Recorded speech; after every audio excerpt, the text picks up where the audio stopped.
Estamos aqui para mais uma aula de biologia e o assunto de hoje são os ácidos nucleicos. Existem dois tipos de ácidos nucleicos, o DNA, que é o ácido desoxirribonucleico, e o RNA, que é o ácido ribonucleico. De acordo com as funções desses ácidos nas células animais e vegetais e também de bactérias, protozoários, é que eles acabam se especializando em ajudar o desenvolvimento da vida desses seres vivos. E para iniciar a nossa aula, observem a nossa pergunta. Qual é a molécula que guarda e revela a história da vida?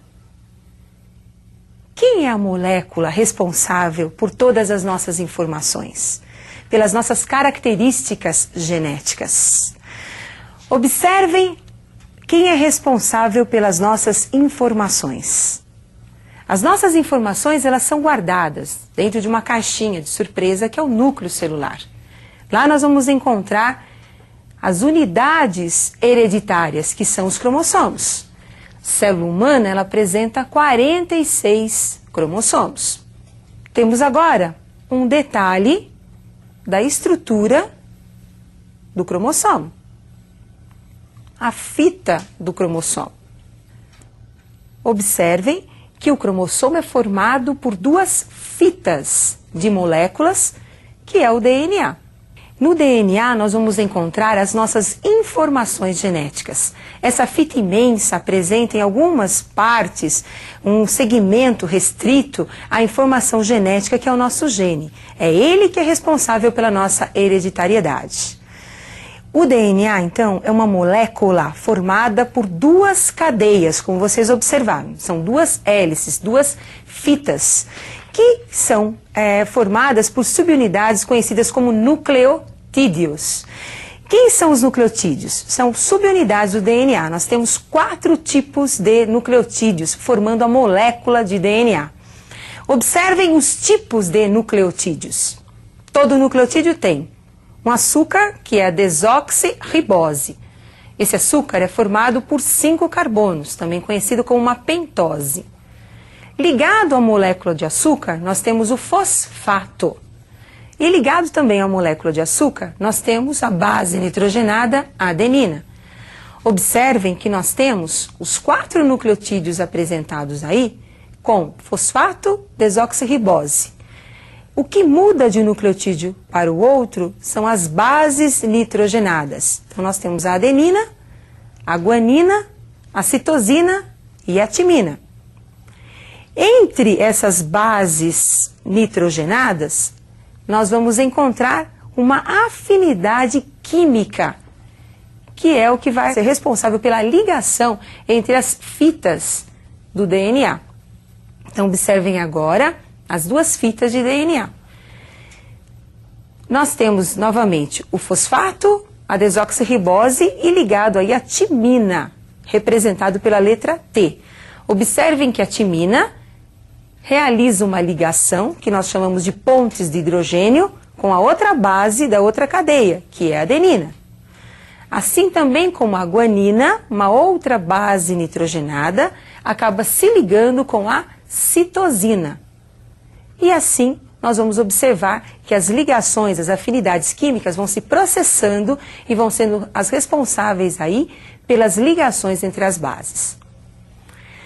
Então, pessoal, o DNA é formado por uma dupla cadeia de nucleotídeos. Vocês observaram, são 4 tipos de nucleotídeos.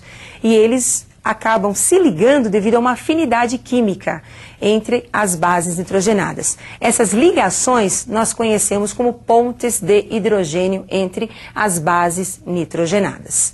Agora, a partir do DNA, nós vamos produzir um outro ácido, que é o ácido ribonucleico. E é o ácido ribonucleico que vai desempenhar, vai executar as informações contidas no DNA. Observem como é que o RNA é produzido. O processo de produção do RNA é conhecido como transcrição. Então, nós temos aí 2 hélices de DNA. Estas 2 hélices sofrem um rompimento e, a partir desse rompimento, nós vamos encontrar a formação de uma nova fita, que é o RNA mensageiro.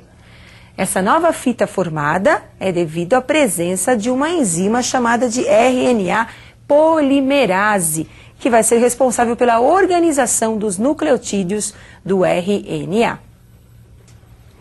Agora, a informação do DNA é transmitida para o RNA mensageiro. E o RNA mensageiro agora vai sintetizar as proteínas, que vão ser responsáveis pelas nossas características. Por exemplo, o indivíduo tem um gene. O gene é o pedaço do DNA. Ele produz o RNA mensageiro. Nesse gene, nós vamos encontrar a informação para a produção, por exemplo, da pigmentação dos olhos. O RNA mensageiro vai produzir a proteína que vai ser responsável pela pigmentação dos olhos do indivíduo. No nosso caso, na espécie humana. Agora, nós temos apenas o RNA mensageiro? Não. A partir do DNA, nós poderemos formar 3 tipos de RNAs. O RNA mensageiro, como nós escrevemos, o RNA ribossômico, que vai formar os ribossomos, onde ocorrerá a síntese de proteínas, e o RNA transportador, que vai transportar os aminoácidos até os ribossomos para ser formada a proteína, que vai ser responsável pela nossa característica, pelo nosso caráter. Muito bem. Agora, observem que todo esse material genético, todo o DNA da célula, tem que ser o mesmo para todas as células. Então, para que não seja perdida nenhuma informação, o que é necessário?